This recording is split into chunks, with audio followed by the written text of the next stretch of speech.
अवधि तक ही एज तक गया, उसके बाद हम सो जाते हैं। सोते समय कुछ नहीं करते तो नींद आ गई आराम से, उसके बाद उठ गए तो तुरंत ताज़ा हो गए। मान लिया किसी कारण से कि नींद नहीं आए या कोई आयोजन में चले गए या शादी में चले गए तो सुबह उठ के बुरा हाल होता है। आपने माता का जागरण में चले गए, आप सारा जागरण किया, सारा साड़ी पीटी, सारा भजन गाए, उसके बाद सुबह उठते हो तो क्या हाल होता तुम्हारा? तो उस टाइम जो है ना कुछ खाने को दिल करेगा, न कुछ करने को दिल करेगा, कहीं कहीं जगह मिल जाएगी, सो जाएगा आप, क्योंकि आपके पास शक्ति थी वो खत्म होगी। तो कहना मतलब ये है, माता के जागरण में शक्ति नहीं मिली आपको, शक्ति तो सोने से मिलती है, ये बेहोश से मिलती है। ये परमात्मा नियम है, परमात्मा ने नियम ऐसा बना दिया, दिन रात अपना बना दिए तो हम रात को सोते हैं। पशु, पेड़ पौधे, पक्षी सब सोते हैं, सोने जब वातावरण का उत्थान होता है। योग का तो बना रहे, नहीं तो क्या है, ये सारा सिस्टम में खत्म हो जाएगा। परमात्मा ने सोना बना दिया, तो सोने से प्रकृति का उत्थान होता रहता है और योग तो बनी रहती है, नहीं तो सारा खत्म हो जाए। तो ये जो सोने से शक्ति मिलती है, सीमित मात्रा मिलती है, इसको हम जाहिर में ज्यादा ले नींद लेते हैं, क्योंकि सोना तो सोना ही है। जब तक आपको नींद आएगी तो सो रहे हैं, उसके बाद जागृत अवस्था आ जाएगी, सपन में आ जाओ, सपन में उठ जाओगे, धक्के से पड़े जाओगे, नींद नहीं आएगी आपको, तो शक्ति नहीं मिलेगी। तो क्या है, शक्ति सोने से मिलती है, बेहोशी में। और ये ध्यान के द्वारा होश में शक्ति देने का तरीका है। चेतना योग बना बने हो, चेतना योग मतलब चेतना योग क्यों है? जिसके ऊपर हमारे अंदर संस्कार छिपे होते हैं। जैसे बल्ब के ऊपर धूल लगी तो ठीक बल्ब की रोशनी कम हो जाएगी, तो धूल हटने के बाद रोशनी बढ़ जाएगी। तो ये इसी तरह हमारे अंदर क्या है, चित्त है, चित्त के ऊपर संस्कार आते हैं जन्म अनुमान करके। तो इस जन्म के तो पता है, पिछले जन्म को पता नहीं है। तो जो बैठते हैं ध्यान पे तो क्या होता है, हमारे संस्कार निकलते हैं। अपनी पेंशन का बहुत सारा भाग बांटना शुरू किया। अब आम आदमी को लोग पेंशन में हमारे तो पूरी नहीं पड़ती, बांटने लगे तो क्या होगा। और मैंने उनको देखा जैसे कपड़े बांटने शुरू किए ना अपने पैसों से, उधर डोरा वालों ने कह दिया ये हमारे बोरे भरे पड़े हैं कपड़ों के, जो आउट ऑफ फैशन समझो हो गए। गरीबों के लिए तो वही बहुत बड़ी है। अब वो कितने इतने मिल गए, थोड़े से अपने बांटे तो इतने मिल गए जितने बांटे। इस तरह और भी कईयों को उन्होंने कहीं टीबी अस्पताल में ये वो अनेक चीजें, ये तो कपड़े का तो एक उदाहरण, कपड़े हैं, चप्पल हैं, गर्मियों में पंखे हैं, पता नहीं क्या क्या बांटना शुरू किया। कोई सोचे कि इतना कितनी पेंशन हो गई, वो पेंशन नहीं होगी, वो कोई और देने वाले परमात्मा उसको। हमारा बेटा वो सामने दीवार पर थोड़ी सी वो बाजरी डाल देता था, 100 ग्राम 200 ग्राम। एक सज्जन ने देखा, बोले क्या कर रहे हो? बोले ये चिड़िया आती है सवेरे हमारे वृक्ष खूब चुन चुन चुन, बोले उनके लिए बाजरा डालता हूँ। बोले कितना? बोले 100-200 ग्राम डाल देता हूँ। बोलो नहीं जी, 2-3 किलो डाला करो रोज। और मैं जो है ना अभी अभी 2 कट्टे बाजरे तो भेज रहा हूँ, ये मेरा फोन नंबर है, एक को खोल लेना, जब वो खत्म हो जाए ना दूसरा शुरू करो, फोन कर देना, एक कट्टा और आ जाएगा। जितने मर्जी चाहे 2 किलो 4 किलो, इतनी चिड़िया आती हैं, ये 100-150 से। मतलब ऐसे ये तो मैंने स्थूल एक उदाहरण दिए, जो देना शुरू करते हैं उसके कैसे बढ़ जाते हैं। ऐसे इतने और अनेक उदाहरण। चलो मैं अपने जो कह रहा हूँ भाई, मैं क्यों लगा भाई इस अध्यात्म को भी बांटा, तो मेरे को तो एक वो थोड़ा सा उदाहरण मिला कि एक राजा का महल बन रहा था, कोई एक निस्वार्थ व्यक्ति, उसको वो वेतन वेतन की जरूरत नहीं थी, तो गया सेवा करने लगा। जब वो निस्वार्थ कर रखा, बाकियों से भी दब दब करे वो, ये देश की सेवा है, राजा कर रहा है। तो शाम को जब तनख्वाह बैठने लगे, वेतन, वो अपने खिसक गया, उसको पैसे तो लेने नहीं थे, सेवा के लिए गया था। तो वो राजा वैसे देख रहा था, भाई ये एक जो नौजवान है ये तो बड़ा काम करता है, कमाल है कमाल है। वेतन के टाइम उसने देखा वो कहाँ गया। अगले दिन वो फिर आ गया, अगले दिन फिर राजा को बड़ी हैरानी हुई, भाई काम तो सबसे ज्यादा करता है और वेतन का टाइम नहीं होता, ये मामला क्या है। उसके बाद फिर उसने क्या किया, उस नौजवान ने खुद तो जाते ही 510 को और ले आया, और जाए, और भी देश की सेवा है, राजा की सेवा है, अपनी सेवा है, वो सबको निःशुल्क। और राजा और हैरान हो गया, भाई वेतन लेने वाले पहले तो एक नहीं आता था, अब कितने खूब धड़ाधड़ काम करते नहीं आते। तो उसने पहले व्यक्ति को बुलाया, नौजवान को, भाई तुम शाम को वेतन नहीं लेते? बोले वेतन का है, हमारे देश का काम है, हमारे मान लो मंदिर बन रहा कुछ भी, तो वो मैं तो तेरे से बड़ा खुश हूँ, लेकिन ये इतने सारे और नौजवान, बोले मैं इनको कहता हूँ ये भी आ जाते। राजा तो फिर इतना खुश हो गया, समझो उसको इतनी ऊंची पदवी दे दी। अब बोलो वो एक तो उसको सिर्फ अकेले की, और एक इतना लोगों की जिसको उसने सिखा दिया, उसका फल भी उसको मिल गया। तो मेरे मन में भी ये आया, वे अकेले भगवान की करता हूँ, मैं ध्यान करता हूँ, ध्यान को मैं सेवा कहता हूँ भगवान की। तो सेवा तो इसलिए है ना, हम ध्यान करते हैं, सतोगुण हमारे अंदर पड़ता है, अभी सारे बता रहे थे, फिर बाहर हम उसको खर्च करते हैं, बाहर वायुमंडल में सब में फैल जाता है, तो वो भी सतोगुणी हो जाते हैं। तो मैंने सोचा अगर मैं कुछ अपने ध्यान का समय काट करके इसके प्रचार में क्यों न लगाऊं। भाई एक करता हूँ, अगर 50 करने लग गए, भगवान सोचेगा फिर ये है काम का मंदिर, खुद तो करता ही है, इसलिए चलो भाई अब मेरे को यहाँ अपनी अपनी भाषा में कोई तो मेरे को ऐसे भी कह सकते, ये तो डिक्टेटर है कि सब इसकी चलती है, मैं तो कुछ कहते नहीं, सुझाव जरूर दे देता हूँ।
दौलत से न घर के आबाद करने से दिल को तसल्ली मिलती है,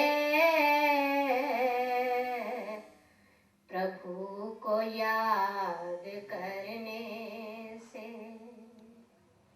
तूने मुझको दाता बहुत कुछ दिया है, तेरा शुक्रिया है, तेरा शुक्रिया है।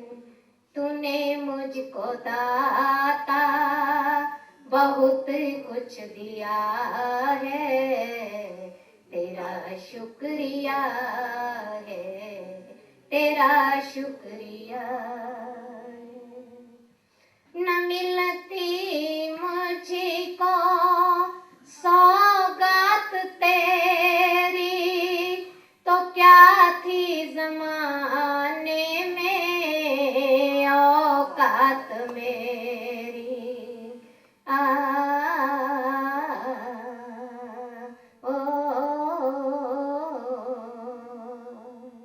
न मिलती अगर मुझको सौगात तेरी तो क्या थी ज़माने में औकात मेरी। तूने मुझको जीने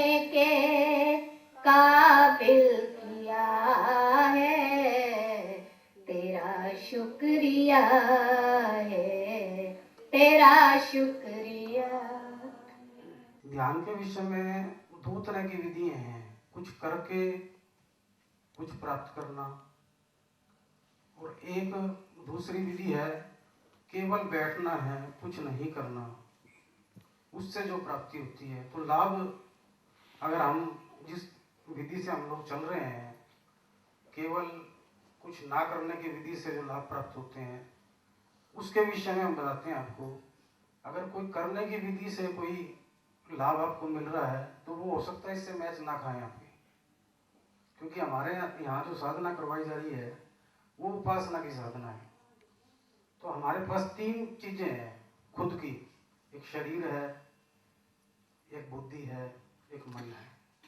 शरीर के स्तर पर समझने में आसानी होती है, इसलिए मैं शरीर से शुरू कर रहा हूँ कि शरीर में जो भी रोग हमें आते हैं या लगते हैं, जो भी रोग हमारे पास आसपास में भी है, वो हमारी अंदर जो संस्कार चले जाते हैं, उन संस्कारों का जो प्रभाव, जिसे हम देसी भाषा में याददाश्त भी कह देते हैं, याददाश्त से वो इतनी प्रॉब्लम नहीं आती जितनी उसके प्रभाव से आती है।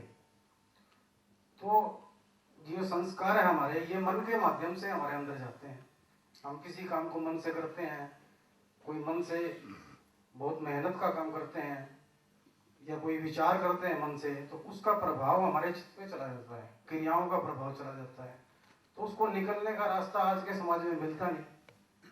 ज्यादातर हम उठने के बाद क्रियाओं में व्यस्त हो जाते हैं, अपने आप को एकांत में समय नहीं देते, और जैसे कोई टीवी चला लिया, तो उससे होता क्या है कि जो संस्कार निकलने का समय था वो हमारे समाज से धीरे धीरे धीरे गायब होता चला गया। तो उसके गायब होने से क्या हुआ कि जो एंजाइटी, जो प्रभाव हमारे चित्त में गए हैं, वो निकलने का रास्ता ढूंढते हैं। अगर उनको कोई रास्ता नहीं मिलता है तो वो विकारों के रूप में, शरीर के विकारों के रूप में, मानसिक विकार के रूप में वो निकलते हैं। तो ये जो हमारे साथ साधक जुड़े हुए हैं, हमने ये अनुभव किया है, और खुद अपना अनुभव ज्यादा अच्छा होता है। जिस समय हम इस साधना पे आए थे, उस समय जो हमारे शरीर की स्थिति थी, जितनी दवाइयां हम खाते थे, वो काफी यानी कि न्यूनतम स्तर पे चली गई। तो जो अपना लाभ होता है, अपना अनुभव होता है, वो सबसे बड़ी चीज होती है। तो शरीर के स्तर पे जो बीमारियां पैदा होती है, तो डॉक्टर उसकी दवाई देता है दबाने के लिए, निकालने के लिए कोई दवाई नहीं देता। तो ऐसे ही हमारा मन है। आजकल जो डिप्रेशन की जो समस्या चली हुई है, तो ज्यादातर डॉक्टर क्या करता है, उसको नींद की दवाई देते हैं, भाई किसी तरह से इसको नींद आ जाए, अपने आप को भूल जाए। तो मन की उसकी कुछ जो मानसिक रोग जो बढ़ रहे हैं समाज में, वो धीरे धीरे बढ़ते ही जा रहे हैं। कारण क्या है, ये विधि गायब होगी। उपासना की जो विधि थी ये गायब होगी। अगर ध्यान की विधियां भी आई तो करने की विधि आ गई। करने की विधि से आप जो कुछ भी करते हैं, तो आप करने की ताकत तो आप में आ जाती है, और जो करने की ताकत आ जाती है, लोग उसमें अहम भी रहता है, अभी मैंने ये काम किया, तो करने की ताकत बढ़ गई। तो उसकी गलतफहमी जब निकलती है, जब वो व्यक्ति कुछ करता है और रिजल्ट नहीं आता उसको। नगर में चोर फिरते हैं, मुसाफिर जागते रहना।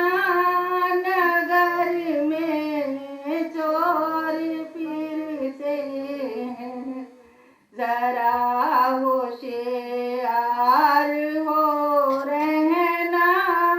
ये चारों ओर फिरते हैं, जरा होशियार हो रहना। ये चारों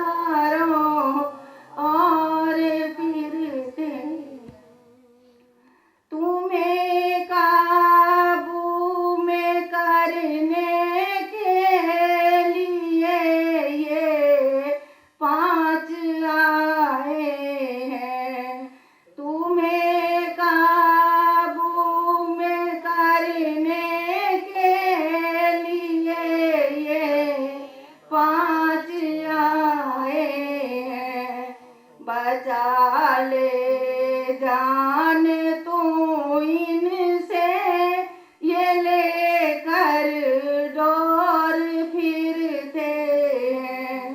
बचा ले जान तू इनसे, ये लेकर डोर फिरते हैं। ये काम और क्रोध बड़े जालिम हैं, तेरी जान के दुश्मन।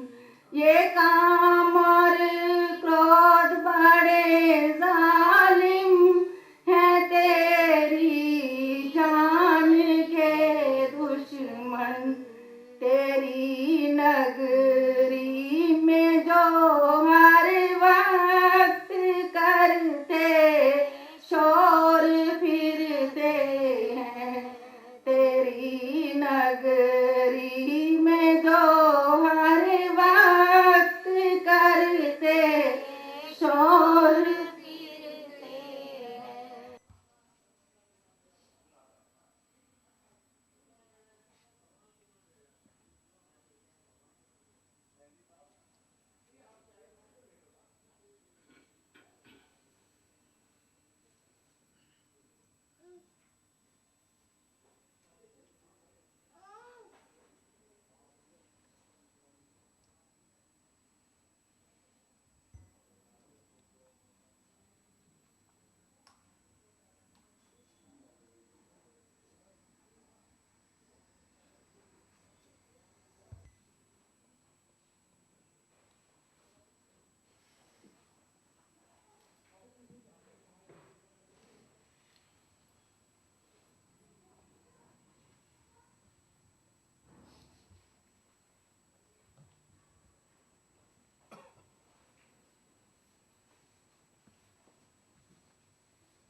भगती तो बिना बंदिया भगवान नहीं मिलदा।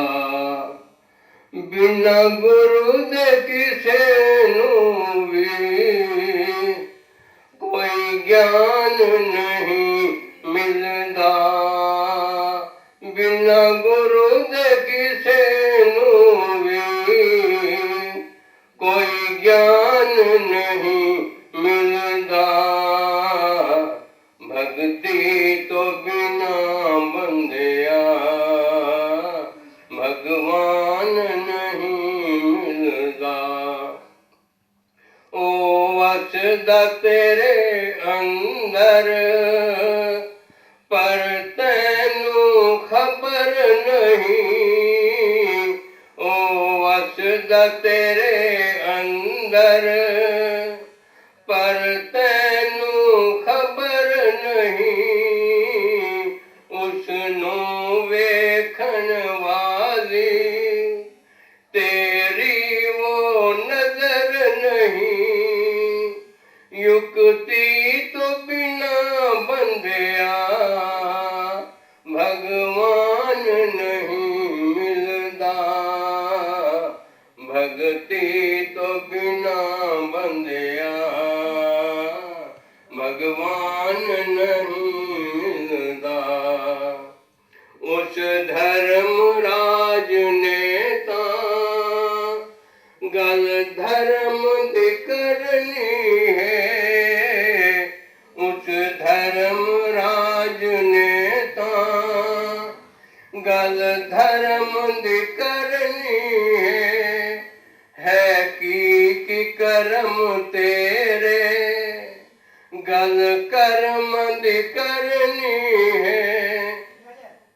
कर्मा तो बिना उठे सम्मान नहीं मिलदा, भक्ति तो बिना बंदिया भगवान नहीं मिलदा।